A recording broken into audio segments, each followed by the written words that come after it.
जरा सुनिए, ये आवाज, पक्षियों का चहचहाना, पत्तों की सरसराहट, है ना? ये प्रकृति का अपना संगीत है। एक ऐसी दुनिया जो हैरान कर देने वाली चीजों से भरी हुई है।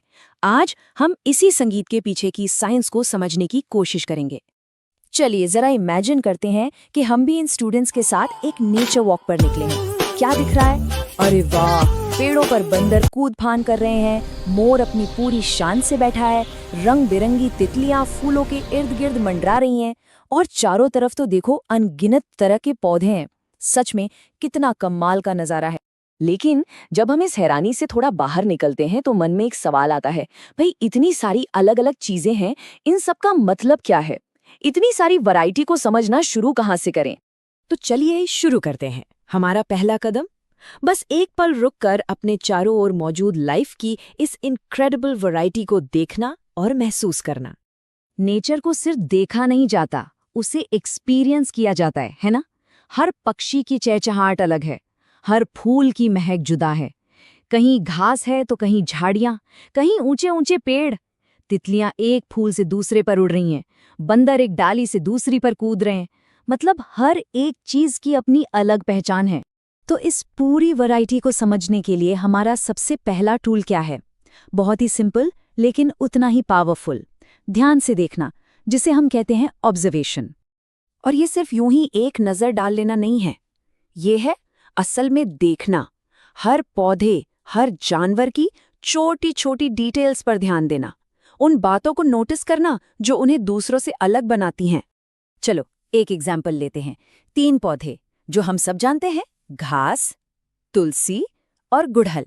अब अगर हम सच में ध्यान से देखें तो हमें बड़े मजेदार फर्क नजर आएंगे। घास का तना कैसा होता है? नरम और पतला।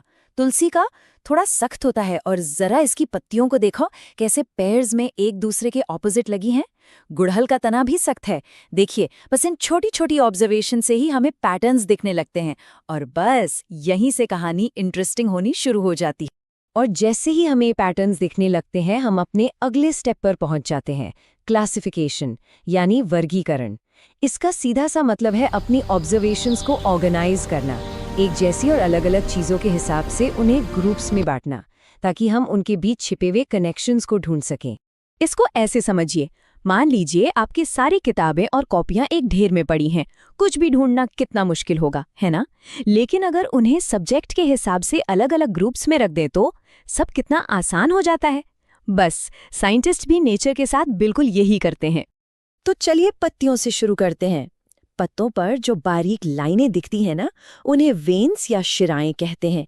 अब देखिए, कुछ पत्तियों में जैसे गुड़हल में ये शिराएं एक जाल सा बनाती हैं, इसे कहते हैं रेटिकुलेट वेनेशन।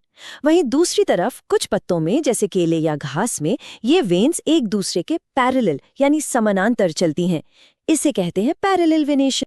अच्छा, अब पत्तियों से जरा नीचे जड़ों की तरफ चलते हैं। कुछ पौधों में जैसे सरसों एक मेन मोटी जड़ होती है, और उससे फिर छोटी छोटी जड़ें निकलती हैं, इसे कहते हैं टैप रूट सिस्टम। और कुछ पौधों में जैसे घास एक ही जगह से बहुत सारी पतली पतली एक जैसी जड़ों का गुच्छा निकलता है, इसे कहते हैं फाइब्रस रूट सिस्टम।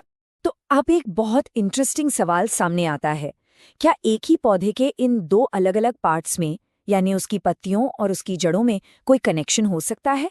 क्या सिर्फ पत्तों को देखकर ये अंदाजा लगाया जा सकता है कि उसकी जड़ें कैसी होंगी? और जवाब है हाँ, बिल्कुल। और ये कनेक्शन कमाल का है। जिन पौधों की पत्तियों में जाल वाली वेन्स यानी रेटिकुलेट वेनेशन होती हैं, उनकी जड़ें आमतौर पर टैप रूट सिस्टम वाली होती हैं। और जिन पौधों के पत्तों में पैरेलल वेन्स होती हैं, उनकी जड़ें फाइब्रस होती हैं। ये नेचर के छुपे हुए रूल्स में से एक है ना कमाल की बात? लेकिन रुकिए, कहानी यहीं खत्म नहीं होती। ये कनेक्शन और भी गहरा है, सीधा पौधे के बीज तक जाता है। देखिए, पौधों को 2 मेन ग्रुप्स में बांटा जा सकता है, मोनोकॉट्स जिनके बीच में सिर्फ एक सीड लीफ होता है, और डाइकॉट्स जिनके बीच में 2 होते हैं। और सबसे मजेदार बात यह है कि मोनोकॉट्स जैसे मक्का या घास, उनकी पत्तियों में पैरेलल वेन्स और जड़ें फाइब्रस होती हैं, जबकि डाइकॉट्स जैसे चना या सेम, उनकी पत्तियों में रेटिकुलेट वेन्स और जड़ें टैपरूट वाली होती हैं। देखा, सब कुछ एक दूसरे से जुड़ा है।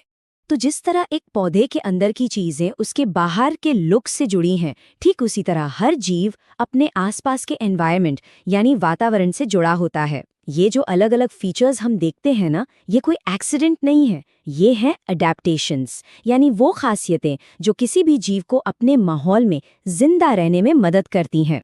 जरा इन दो ऊंटों को देखिए, एक है राजस्थान के गर्म रेगिस्तान का और दूसरा लद्दाख के ठंडे रेगिस्तान का। हैं तो दोनों ऊंट, लेकिन क्या इनमें कुछ फर्क नजर आ रहा है?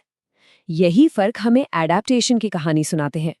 देखिए, राजस्थान वाले ऊंट के पैर लंबे हैं। क्यों? ताकि उसका शरीर तपती हुई रेत से दूर रहे।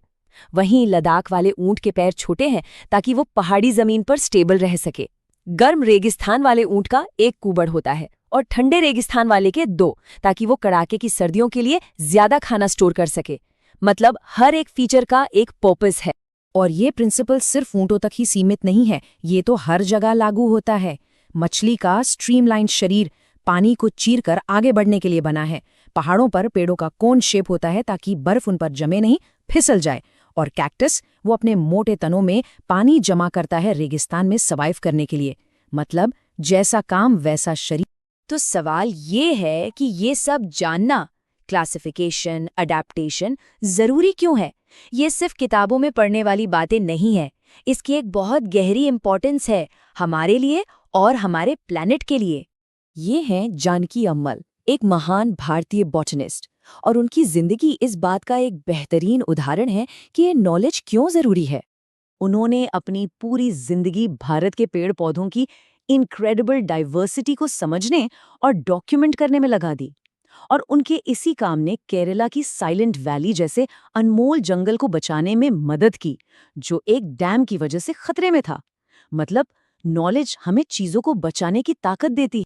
तो असल बात यह है कि ये सब आकर जुड़ता है एक कॉन्सेप्ट से, बायोडाइवर्सिटी। और ये सिर्फ अलग अलग स्पीशीज की लिस्ट नहीं है, ये एक पूरा कॉम्प्लेक्स सिस्टम है जहां हर एक सदस्य, हर पौधा, हर जानवर, हर कीड़ा अपना एक रोल निभाता है। ये सब एक दूसरे पर डिपेंड करते हैं। तो अगली बार जब भी घर से बाहर निकलें तो सिर्फ देखना नहीं, ऑब्जर्व करना। पत्तियों की वेन्स में, जानवरों की चाल में पैटर्न्स ढूंढने की कोशिश करना। क्योंकि जब हम इन पैटर्न्स को समझने लगते हैं तो हम सिर्फ नेचर के बारे में नहीं सीखते, हम असल में जीवन के इस संगीत को सुनना सीखते हैं।